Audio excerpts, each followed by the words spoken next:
This is going to sound like so much hate, and I swear it's not.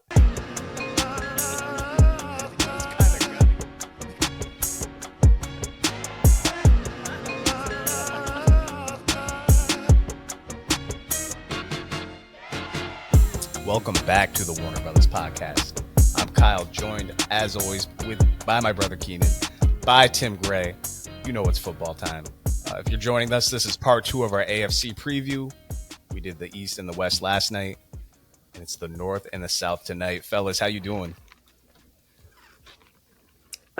Ready now.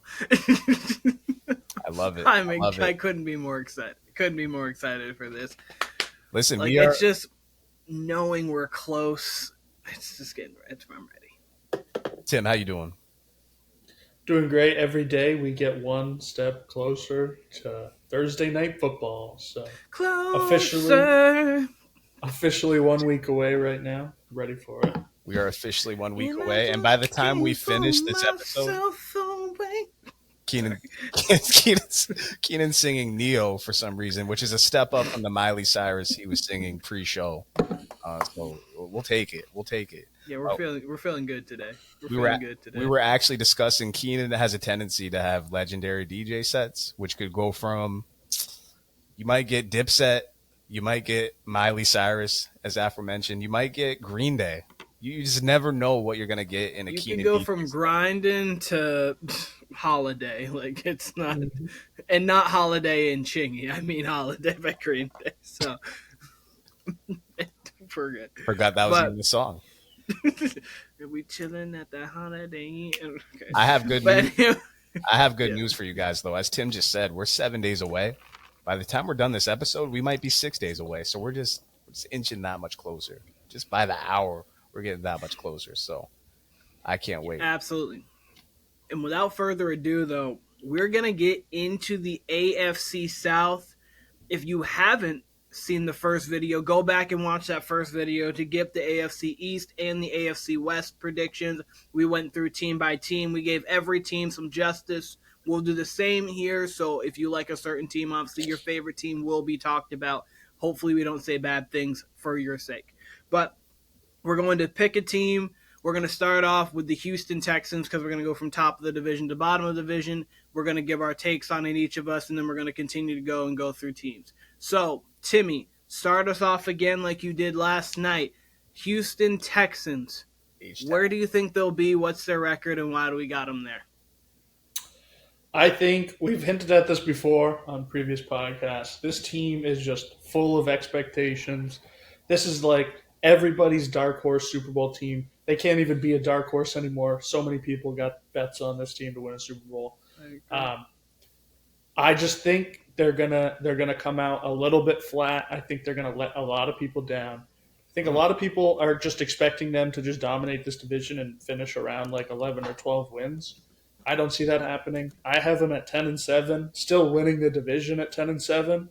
I just think for this team to be a 12-win team, we need MVP CJ Stroud, and I just don't think that that's in the cards.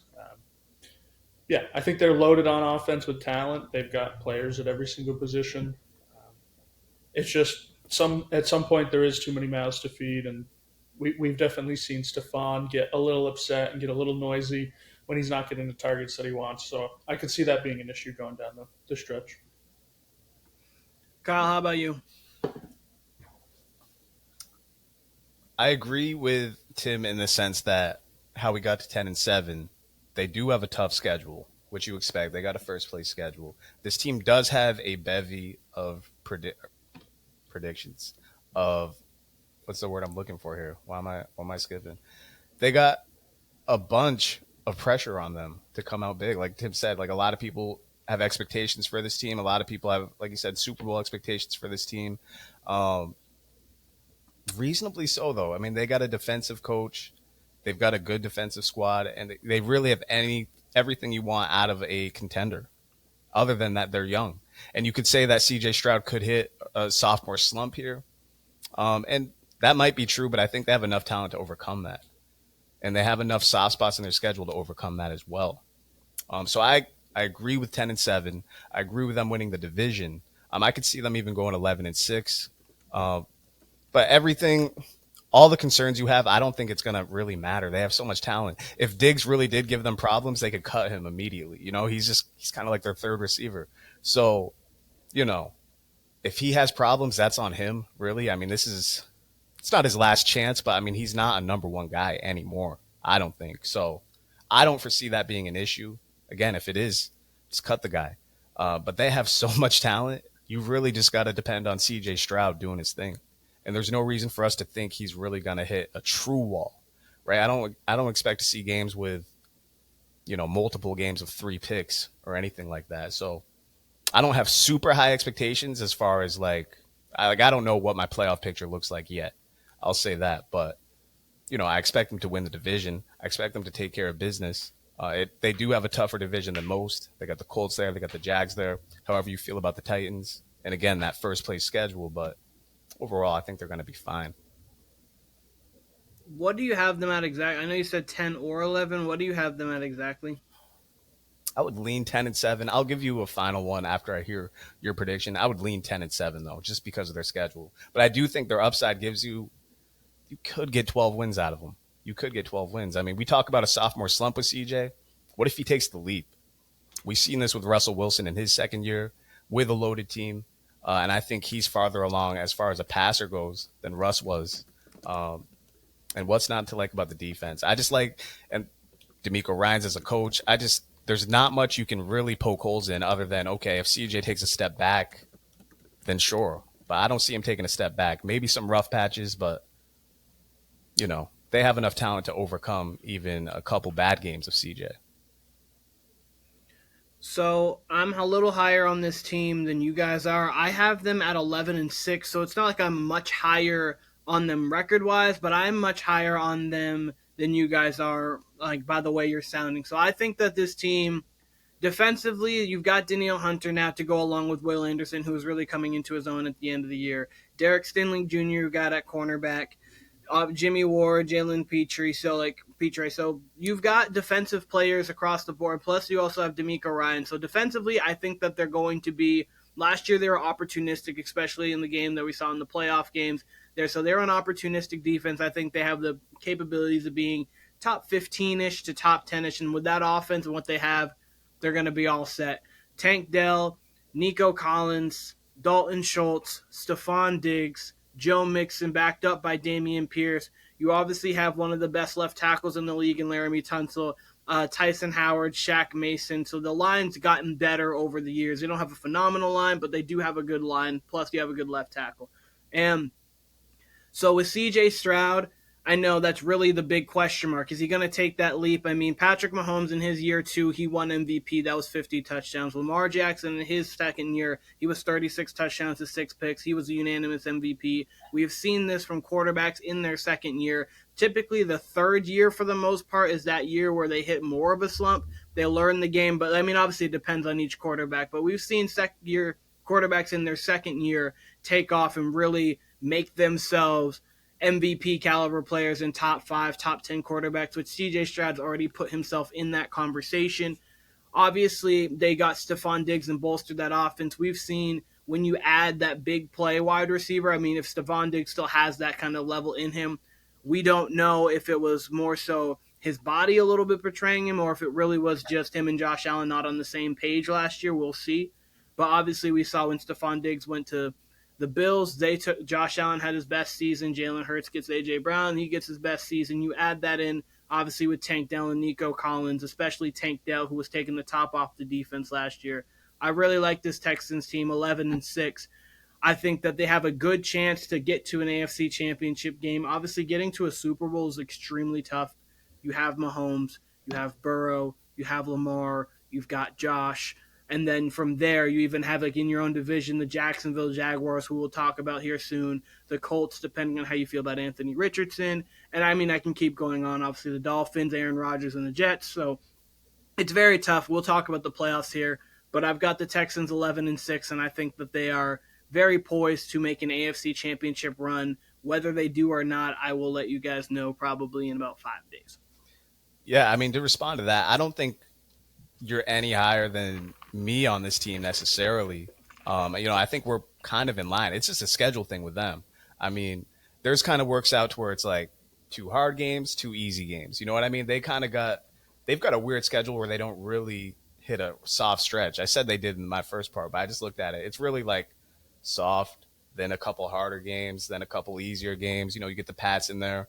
And it really honestly depends on how that division shakes out, especially with Anthony Richardson.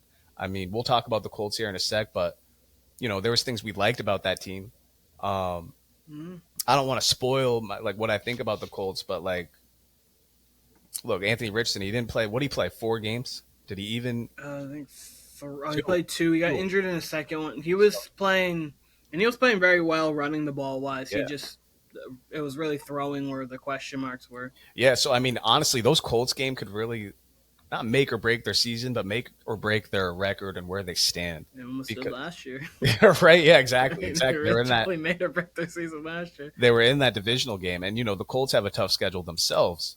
So again, going back to Anthony Richardson, we liked what we saw, but it was only 2 games. So I mean, it's hard to say he's going to progress.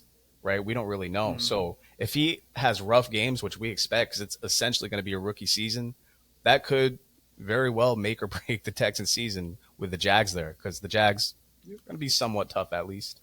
Again, we'll talk about those 2 teams later. But again, with Diggs, he's a luxury for them. He's really a luxury. If he can accept being that third guy, it should be A-okay for them, because it's just going to be weapons for CJ. He's going to be able to be protected.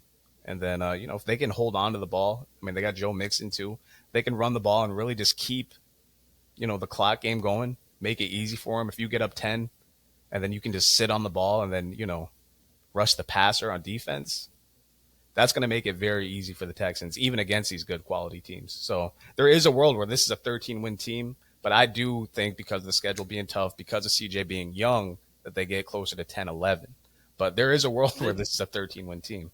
This team feels a little reminiscent, not on the way their season will go probably, because this team has more expectations coming in, but this team feels a little kind of like the Bengals did a few years back when they made it to the Super Bowl. I mean, obviously you had Joe Burrow. They didn't have the line that this team does, because obviously you have Laramie Tunsil, but you've got Jamar Chase, you have T. Higgins, you got Tyler Boyd, you both have Joe Mixon, and then defensively, it's not the greatest defense in the world, but both teams are really opportunistic. You had Trey Hendrickson and Sam Hubbard on the outside who were getting to the quarterback at a high rate. And then you had linebackers in secondary. Jesse Bates was making big plays for them. So it's kind of not the exact same makeup, but it's a team that has a lot of offensive firepower, defense they can play solid enough, and they both got a good coach. Zach Taylor offensive-minded, D'Amico Ryans defensive-minded. But Timmy, I don't know if you had any other thoughts. Okay. I do have a question. I have a question for both of you guys. Let's just say this works out as well as it could. All right. I don't want to spoil any playoff predictions here, but let's say it goes as well as it could. They get to a 12-13 win season. All right. They're the 1 seed. Let's say hypothetically, AFC, they're the 1 seed. Chiefs come to them in the AFC Championship game. Who are you picking in that game? Texas at home. I would have to see how the Chiefs are looking throughout the year at this moment in time. It'd be really hard for me to see an unproven fully quarterback go there and beat Mahomes. But at the same time, if you're telling me that the Texans are a 13-win team with the number 1 seed, C.J. Stroud might be the MVP. So I might feel differently at that point. Right this moment, I would feel Chiefs. I'd have to see how the season plays out prior to making that pick. I think I would just take the Chiefs just based on dynasty. That's fair. I mean, it's hard to bet against them. I don't want them to win necessarily, but they're just so many veterans. They know what to do to win. Yeah. And we've seen that before where a team takes a leap in the second year and they secure a 1 or 2 seed, and then the playoffs come and they kind of just get punched in the mouth. So it wouldn't shock me. Kind of reminiscent of the Green Bay Packers. So many times they were a 13-4 team, and then they get to the playoffs in the first round. Yeah, Baltimore. When Lamar won his MVP in the second year, obviously they got the bye. They played the Tennessee Titans, and they just got kind of beat up by the Titans. A couple more questions. Do you guys put any stock in their loss to Baltimore last year? Do you just chalk that up to being a young team, or do you chalk that up to, maybe the lights being a little too bright for them? A little bit of both. They were in the game in the first half. The second half just got away from them. Mm-hmm. So they played a good enough game halfway through, and then third quarter just, like I said, got away. I would definitely say I would chalk that up to just being a young team, especially as like a first year head coach. The lights were a little too bright for them, and they just couldn't live up to it.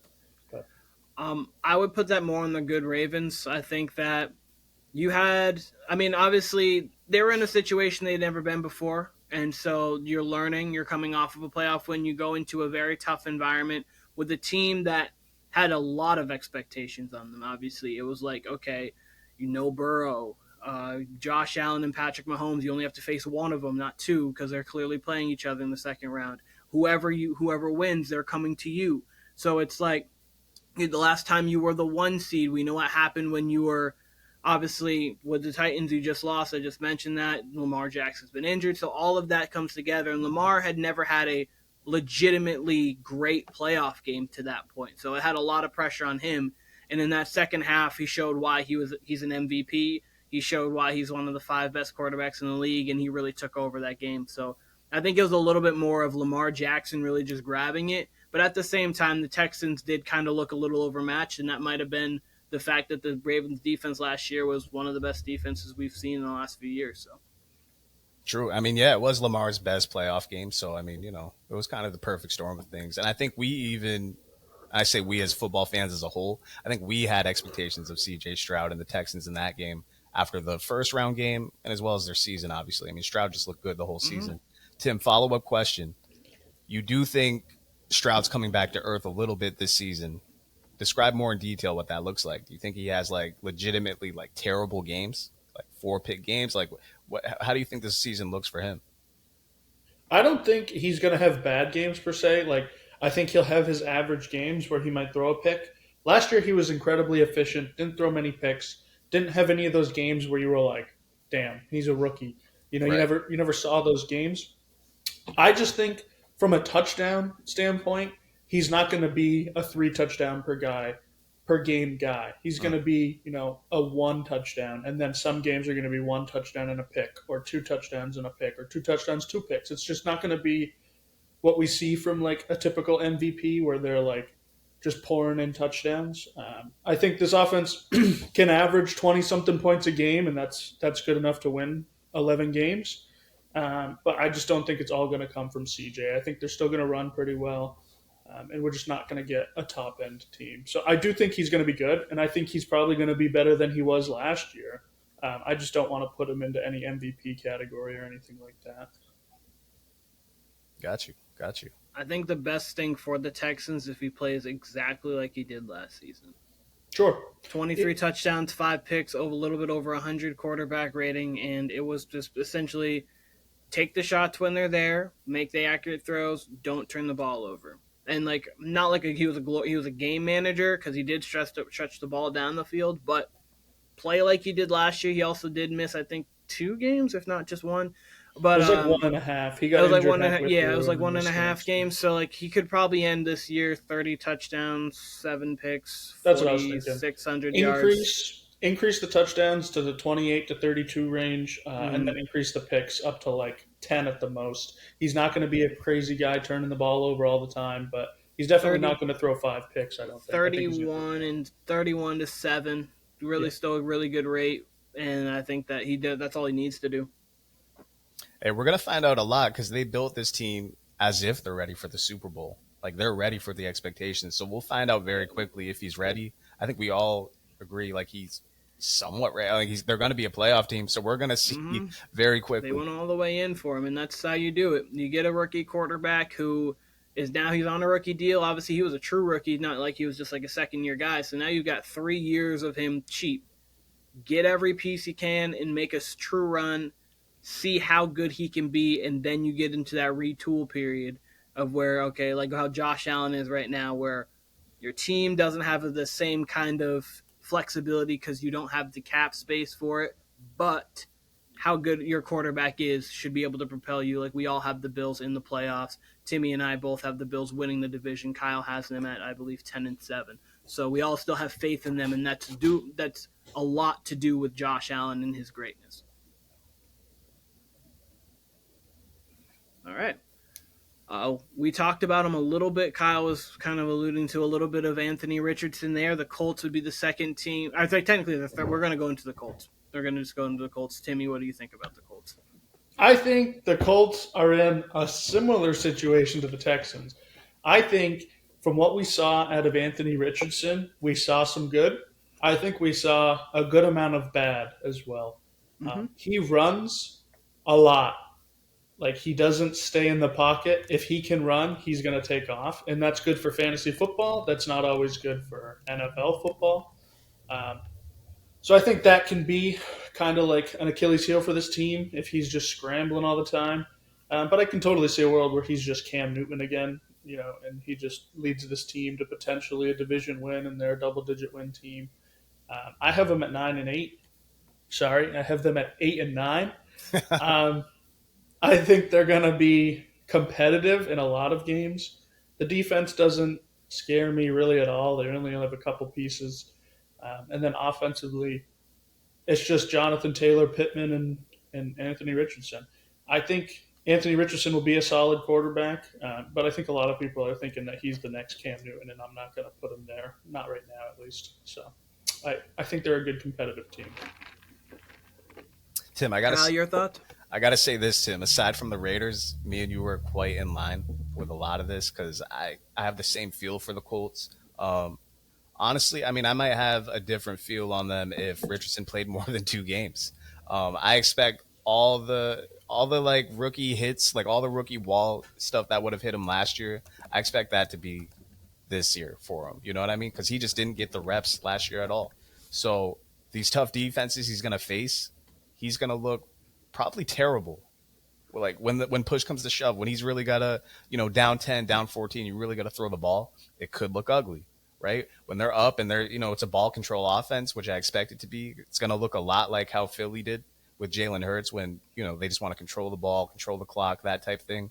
It'll probably look great. It'll look even better than great because of how explosive he can be. Like Tim said, he's Cam Newton light to some degree. So, but we don't know. I mean, we don't know what his offseason looked like. Maybe he progressed as a passer. Maybe he'll surprise us. And if that's the case, all bets are off. But I expect some rough games. I expect some rough patches. I've got them at 7-10. I think they'll be very competitive. I think they'll steal a couple divisional games, maybe even from the Texans. Not that week 1 game, but maybe later on.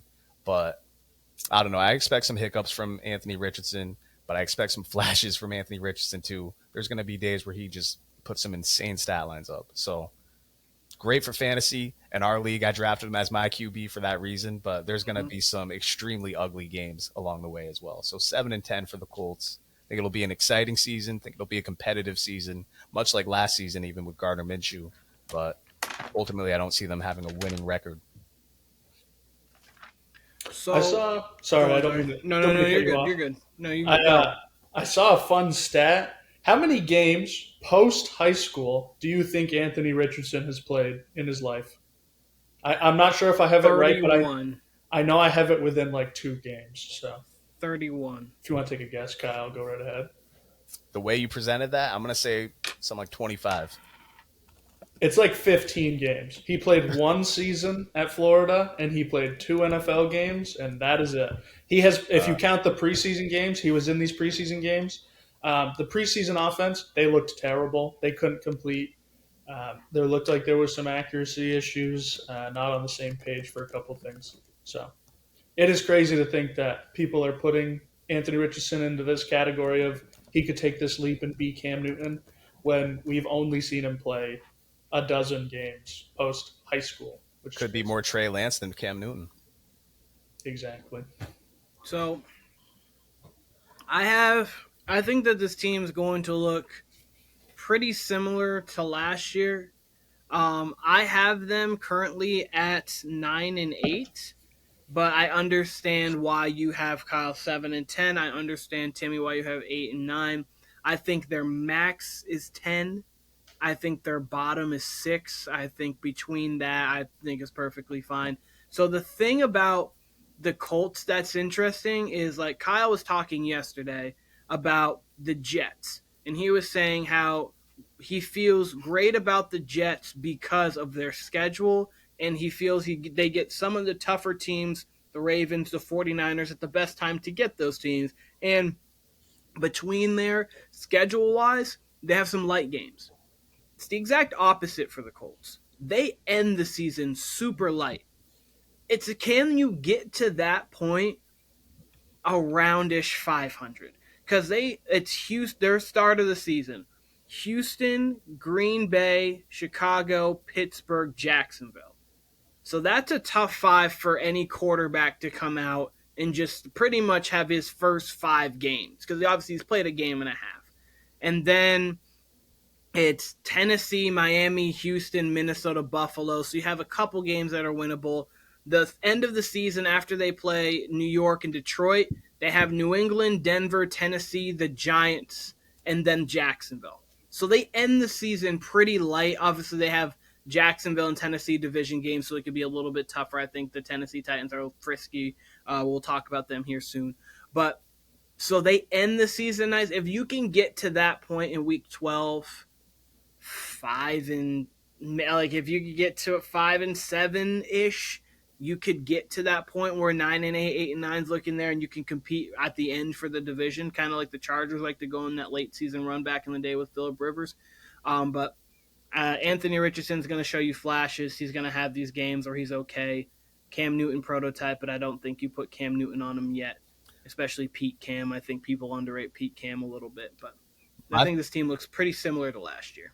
My thing with that is those last 5 games are super easy, but man, those other 12 are just tough. And absolutely. Can you get to that? Can you get to that even in a position to where you can make a playoff push?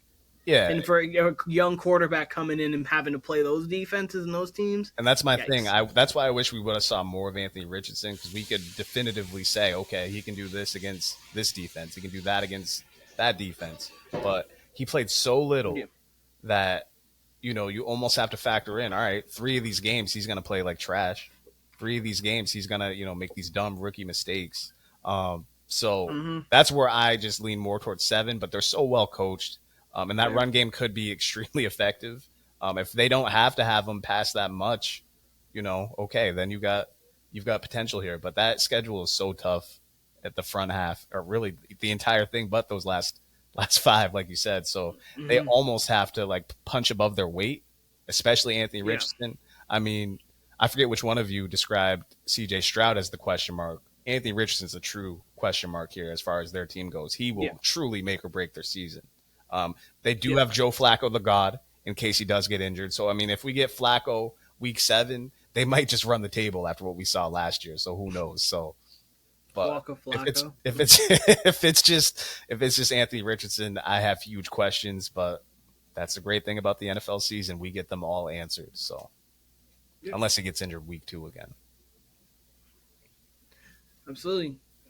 So Jacksonville. Timmy, how do you feel about the Jacksonville Jaguars this year? Every year we see. Tim's been trying not to laugh for the last 2.5 minutes. Tim's just had a smirk. I've been muted the whole time, just holding it in. So every year we see teams go from worst to best. We see teams fall off. The Jaguars are actually a team that I think is going to fall off this year. I do not like the contract that they gave Trevor Lawrence. I don't think he earned any dollar of it. I would have let him play out this year, and then I would have evaluated after this year instead of making him the highest paid quarterback in the league. There's that graphic that always resurfaces every single year on total yards and touchdowns and interceptions and wins. Trevor Lawrence is Daniel Jones. They're the same quarterback, just interswapped.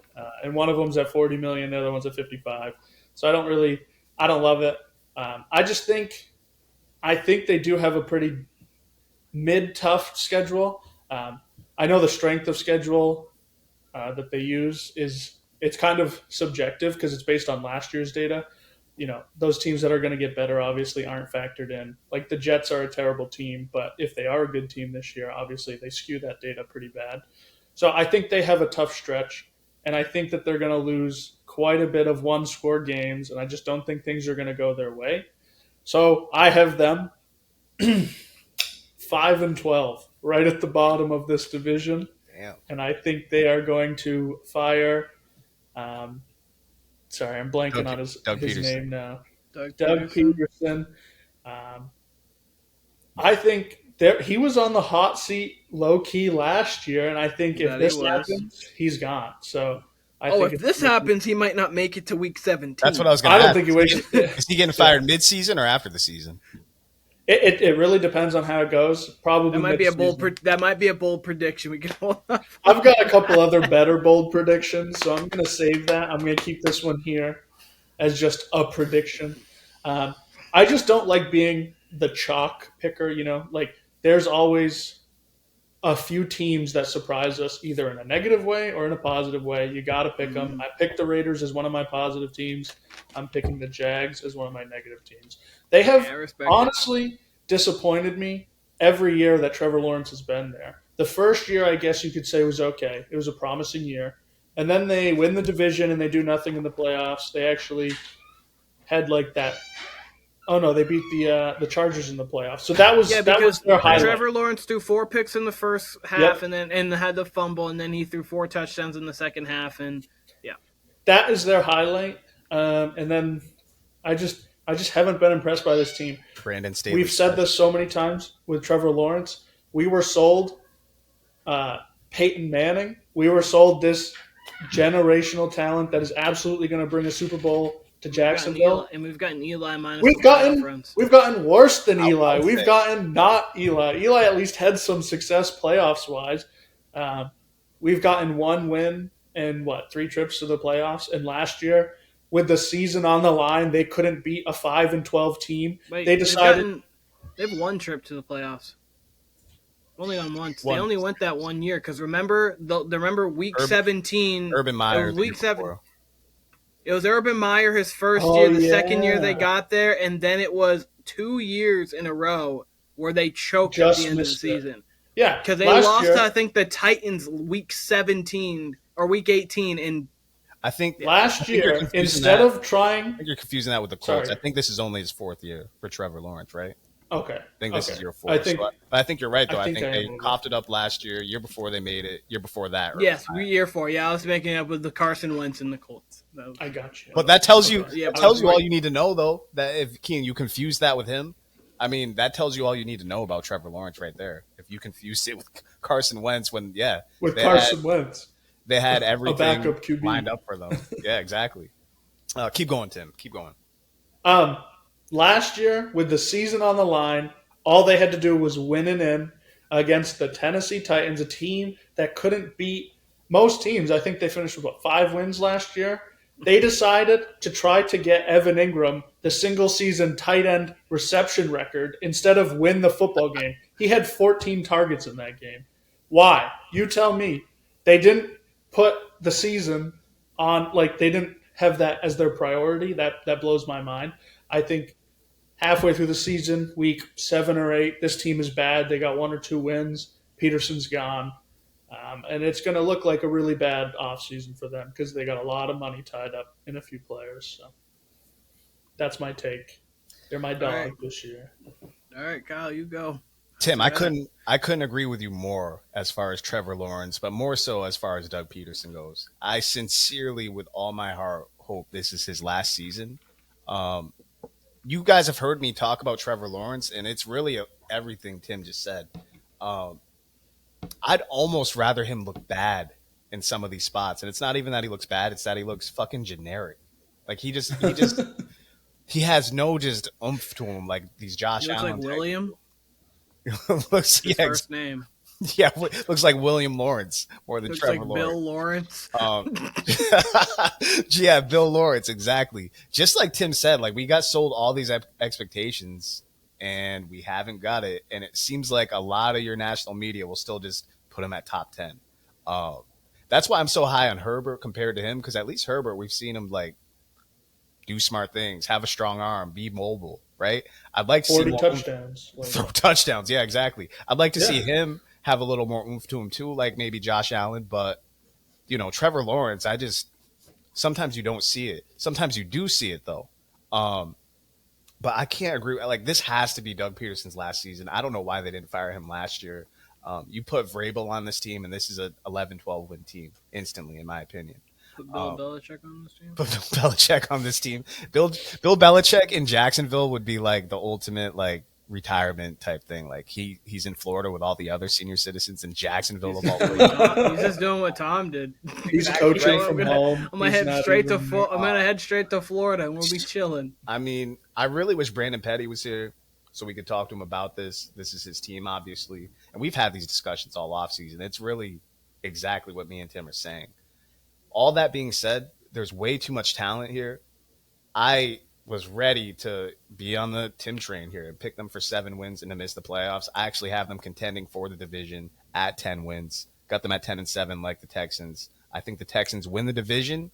But hey, if this goes bad, it's going to be exactly what Tim said. It's going to be a 5, 6, 7 win team. Peterson's going to be out of there. I think he should be out of there anyway. I don't care if they make the playoffs or not.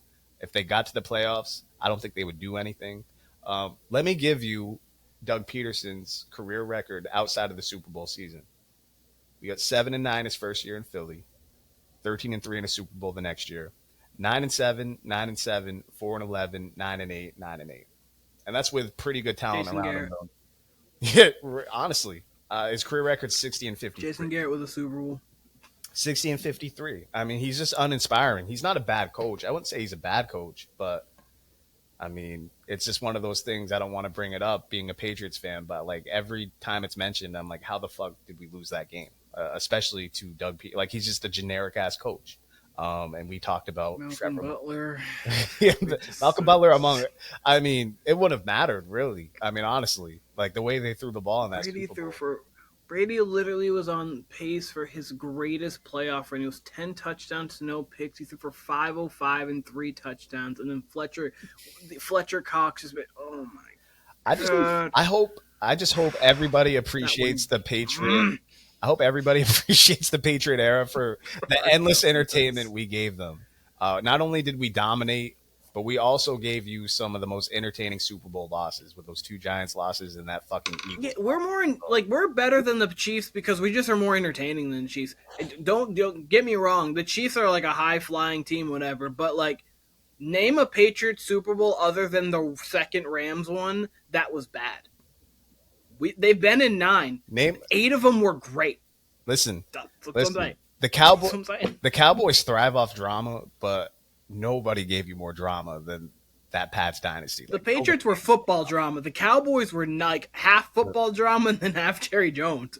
So it was like half and half. It was more so ESPN and Skip. They Stephen A. too. Of course, Jerry too. But I mean, no, the Jags. I really wanted to go under on the Jags. They have way too much talent. I mean, I think we forget they were 8-3 last year. I talk about Doug Peterson, but they were 8-3 before the wheels fall off.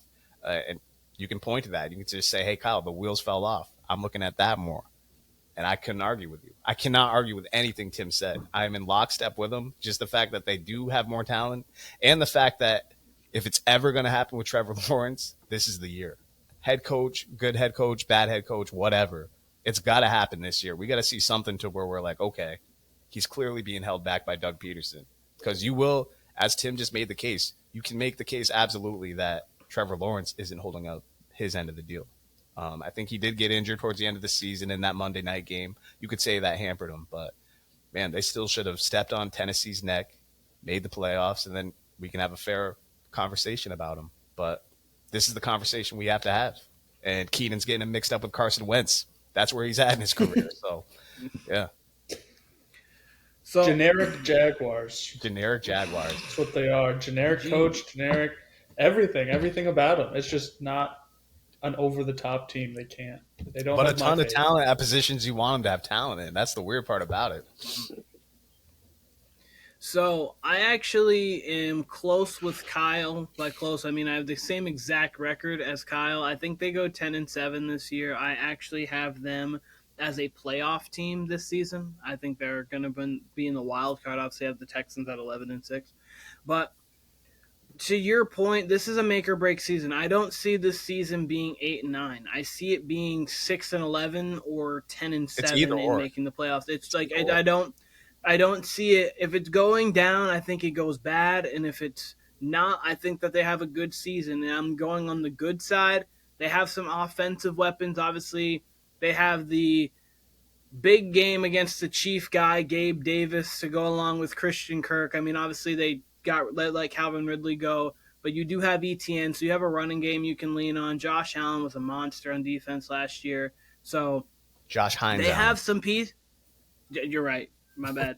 But so he should have done that. But early. it really this whole division, as we've been talking about, comes down to how good can CJ Stroud be in his next year? How good can Anthony Richardson be? How good can Trevor Lawrence be? Bill. Can Trevor Lawrence be 85% of what the guy he was supposed to be?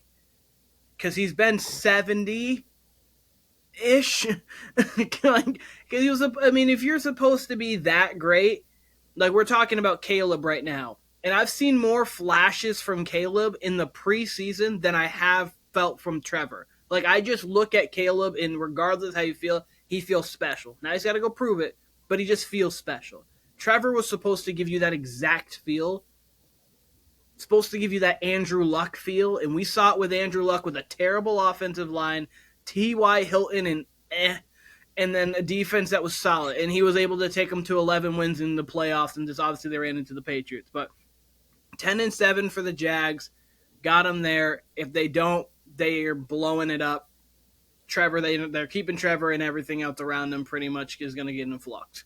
But that's it. I don't really have any more on the Jags. I think we really covered them pretty well.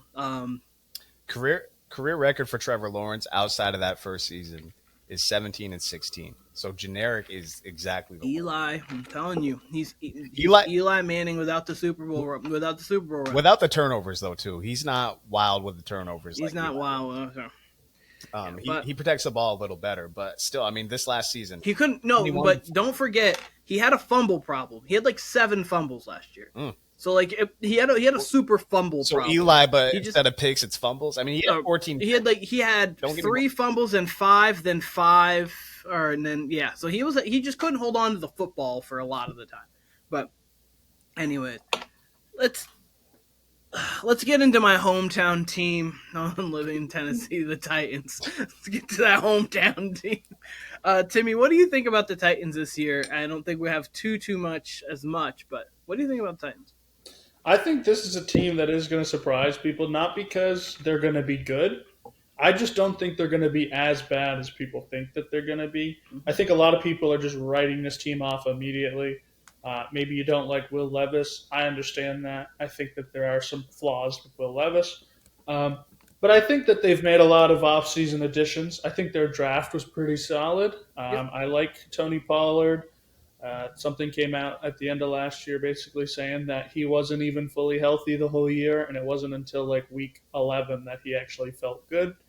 That would explain a lot because he didn't look very good. They got Calvin Ridley. They traded for L'Jarius Sneed. They got a lot of pieces coming to this team that weren't there last year. And if the offense looks a lot revamped, that's not just a run-first team, give the ball to Derrick Henry team, I think they can make some noise and mix some things up. So I don't think that they're going to be a bottom-tier team. I see a lot of people put them as like a number 1 pick contender. I don't think that's the case. I have them at 6-10 or 6-11. Sorry. So not good, but I actually have them 3rd in the division, better than the Jaguars. So. Yeah, this is a team that kind of goes hand in hand with the Colts and with the Jaguars. Like if they fumble and they're just not what we expect them to be, or in Tim's case, exactly what we expect them to be, especially on the Jag side of the ball, then yeah, the Titans could steal some wins here. Like Tim said, they do have talent on this team. Like low-key, they got talent. And it obviously, like everything else, comes down to Will Levis, right? But it really comes down to coaching. It's hard for me to believe that if you take Derrick Henry off this team and you take Mike Vrabel off this team, that they're still going to be kind of in lockstep. I think it really is going to be a rebuilding year. Obviously, a lot of people would have high praise for Brian Callahan, but it is a tough schedule. On top of that, it's a tough division. Again, if it ends up being that they can steal some games against the Colts and the Jags especially, like Tim said, we saw it week 18 last year. Again, that was Vrabel, though, and he was known for giving the Jags problems. I do think this is going to be more of a rebuilding year, though. I've got them at 4 wins. I feel bad because I think we talked about this. I don't know if I was on camera, if this was pre-show, but I gave the Pats an extra win than I should have. I gave the Broncos an extra win than I should have, and I actually like the Titans roster better than both of those rosters, and I got them at 4 wins. But I don't see it. I don't see it this year unless they're ahead of schedule, unless Will Levis is ahead of schedule, and maybe Brian Callahan's that guy and he can get the most out of this team. And Will Levis, there is a world, but I think that world would involve the Jags falling back, it would involve the Colts falling back, and it would probably involve the Texans at least losing one game to them. So 4-13. So I do like the Titans this year. I have them where Timmy has them, and I have them at 6-11 this year. I really like their offseason. I think their offseason was something that people didn't talk about. I know people were talking a little bit about Calvin Ridley being a touch overpaid, but they got rid of Mike Vrabel, they got rid of Derrick Henry, and they completely said, okay, we're onto a new regime, we're into a new start. You get an offensive-minded coach in Brian Callahan coming from the Bengals, so you get that Sean McVay, Kyle Shanahan tree style. The one thing, they're going to run the ball, but, you have Tajay Spears and you have Tony Pollard. You don't have, like, the most run-heavy offense. It's something that they'll probably address coming next year where they can actually get a dual threat, or they'll get, like, a dual back set kind of. But you got Calvin Ridley. Okonkwo had a solid end to his season. Tyler Boyd, DeAndre Hopkins, if he can stay healthy throughout the season. So Will Levis has weapons, plus you have an offensive-minded head coach. I think this team's going to be a passing team. I think this team's going to be more fun than they have been. The fun part about them was Derrick Henry, and that was that.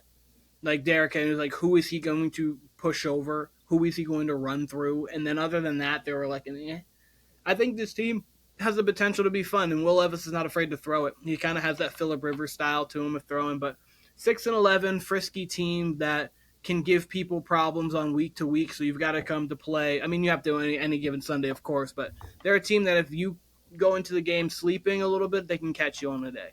So I have nothing too crazy on them, but 6-11. I do have a question, and this is just for the sake of argument, just for the sake of discussion here.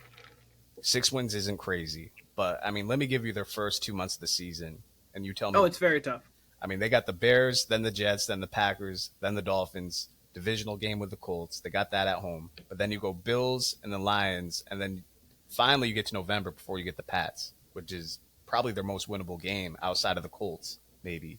And then directly after that Patriots game, you got the Chargers, Vikings, Texans, Commanders. So it does get lighter. Jags, that's where you can maybe seal some is those divisional games, and then obviously Commanders and the Pats. But all the way through, there's tough games for them. And again, this division in general is tough.